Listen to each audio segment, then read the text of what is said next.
Pirrón de Elis o de Élide, una ciudad situada al noroeste del Peloponeso, fue un filósofo griego que vivió entre los años 360 y 270 a.C. Pirrón fue un filósofo muy curioso tanto en su proceder como en su pensar.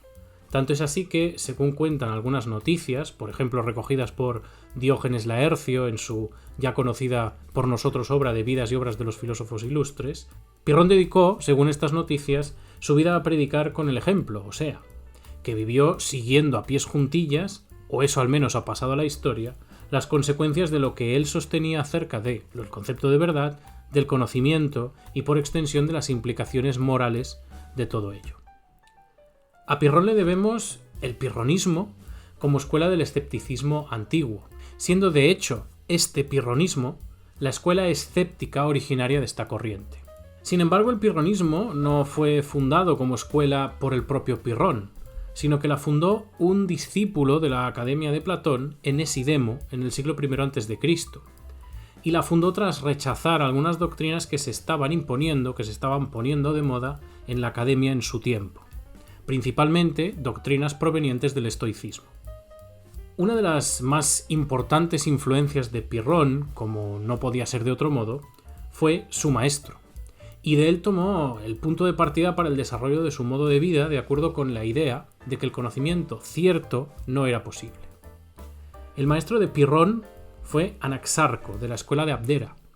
y la enseñanza principal que Pirrón obtuvo de su maestro fue la idea de que la vida feliz solo era posible a través de la indiferencia hacia las cosas, las situaciones o las circunstancias externas a uno mismo, o sea, a través de la indiferencia hacia lo que sucedía en el mundo y hacia cómo éste está constituido.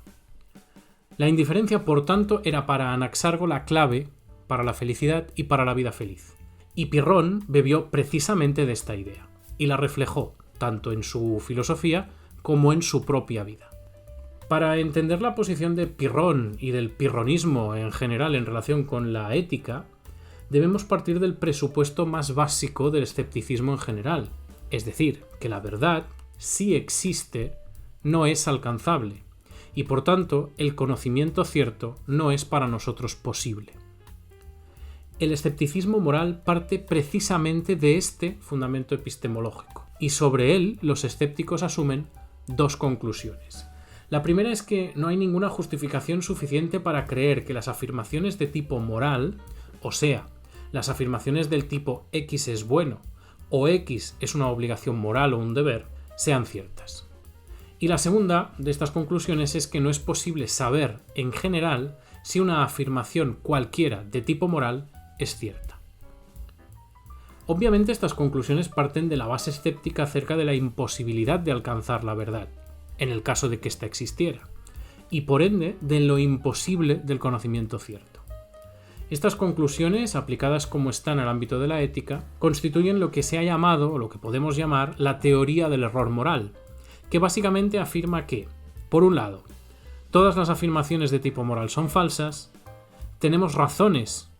para pensar que son falsas, y como tenemos razones para suponer que son falsas, no estamos obligados moralmente por esas afirmaciones. La teoría del error moral es una formulación moderna, dentro de una disciplina que conocemos como la metaética. Así que Pirrón, en sentido estricto, no pudo pronunciarse en absoluto sobre este asunto. Sin embargo, formular esta teoría, enunciarla, nos sirve para entender la perspectiva ética del pirronismo y para aventurar cómo, según lo que sabemos de la escuela y de Pirrón, el mismo Pirrón podría responder a esta teoría. Para Pirrón, la clave no está en negar la veracidad de las afirmaciones morales, puesto que esto sería, en definitiva, y esto es un argumento muy clásico del escepticismo, un modo de asumir una verdad existente y cognoscible, concretamente la de que no podemos afirmar que las afirmaciones morales sean falsas, sino que para el pirronismo la razón por la que no podemos creer en la veracidad de ninguna afirmación moral, es decir, el hecho de que tenemos justificación para no suscribir ninguna afirmación moral, es precisamente que no podemos asumir ni su veracidad ni su falsedad. O sea, Pirrón defiende que, ante una afirmación de tipo moral, una afirmación, por ejemplo, la acción X es una obligación o la cosa X es algo bueno, la única posición aceptable es la suspensión de todo juicio. O sea, no decir y no hacer nada al respecto. De manera que Pirrón y el pirronismo, en relación con la teoría del error moral, no solo negarían las condiciones A y B, o sea, que todas las afirmaciones de tipo moral son falsas y que tenemos razones para pensar que son falsas, sino que además asumiría, tanto Pirrón como sus discípulos, que esa teoría sería una forma encubierta de dogmatismo. Esta suspensión absoluta del juicio y de hecho de la acción es lo que llamamos epogé, y es lo que nos permite vivir estrictamente siguiendo la idea de que ni la verdad ni el conocimiento son posibles. O bien no lo son para nosotros en el caso de que existan, o bien no existen en absoluto.